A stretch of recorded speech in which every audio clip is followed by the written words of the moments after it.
Kami telah mencapai satu kata sepakat untuk berunding dengan pimpinan-pimpinan parti di luar Perikatan Nasional untuk meluluskan usul undi percaya kepada Perdana Menteri di Dewan Rakyat. Ini akan membolehkan kerajaan yang ada pada hari ini terus berfungsi mengurus pandemik hingga tiba suatu masa yang sesuai untuk diadakan pilihan raya bagi mengembalikan semula mandat kepada rakyat. Usul undi percaya ini hanya boleh diluluskan dengan sokongan bipartisan di Dewan Rakyat.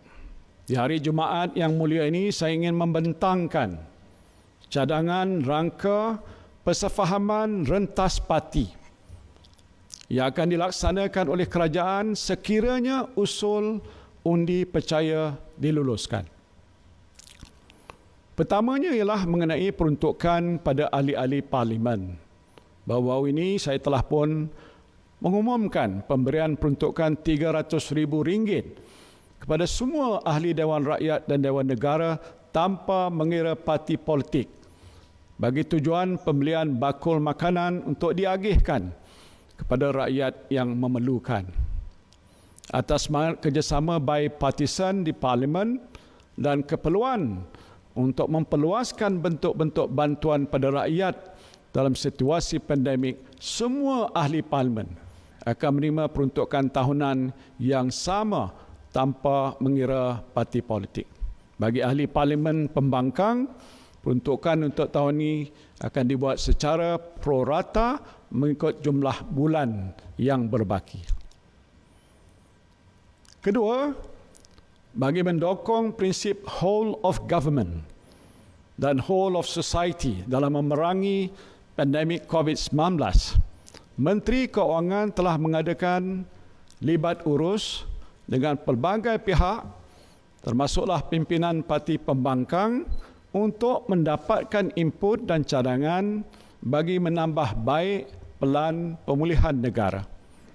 Sehubungan itu, Kementerian Keuangan telah meneliti dan bersetuju untuk menerima beberapa cadangan dan input yang telah diutarakan. Ketiga, sekiranya kerajaan berjaya mendapatkan sokongan bipartisan di Dewan Rakyat dan Dewan Negara yang melebihi majoriti 2/3, suatu rang undang-undang pindaan perlembagaan untuk menghadkan tempoh jawatan Perdana Menteri kepada 2 penggal saja dan rang undang-undang anti lompat parti akan dibentangkan di Parlimen. Keempat, kerajaan juga akan memperkukuhkan reformasi Parlimen dengan memastikan jumlah ahli Parlimen kerajaan dan pembangkang yang menganggotai jawatankuasa pilihan khas Parlimen adalah lebih seimbang. Jumlah jawatankuasa pilihan khas Parlimen ini juga boleh ditambah untuk memastikan semua ahli Parlimen dapat memainkan peranan semak dan imbang yang lebih berkesan menerusi penglibatan mereka dalam jawatankuasa ini. Sebagai pengiktirafan pada peranan semak dan imbang di Parlimen, 50% jawatankuasa pilihan khas akan dipungsikan oleh ahli Parlimen kerajaan dan 50% lagi oleh ahli Parlimen pembangkang.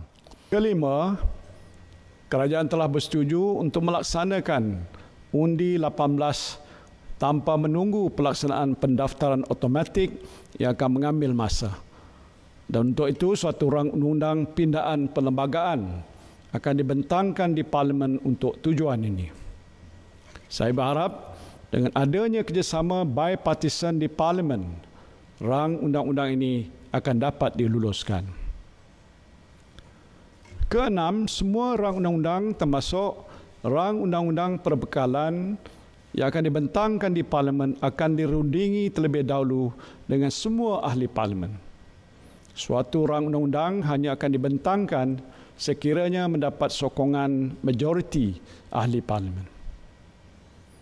Akhirnya yang ketujuh, sebagai pengiktirafan pada peranan parti pembangkang Ia mempunyai jumlah perwakilan yang hampir seimbang di Dewan Rakyat.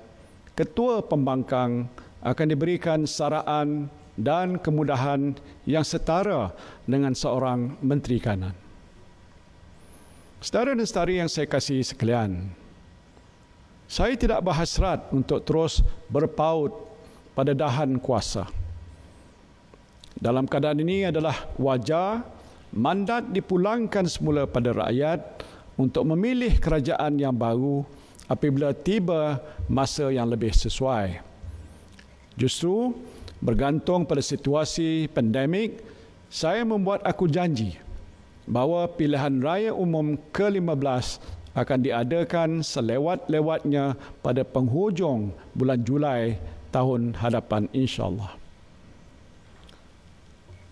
Tujuan saya kemukakan cadangan ini ialah untuk membolehkan kerajaan terus berfungsi di waktu pandemik dengan sokongan bipartisan di Parlimen. Pada masa yang sama, saya juga seperti anda semua mempunyai tanggungjawab untuk tidak membiarkan kumpulan kleptokrat memerintah jika kemelut politik ini tidak diselesaikan segera.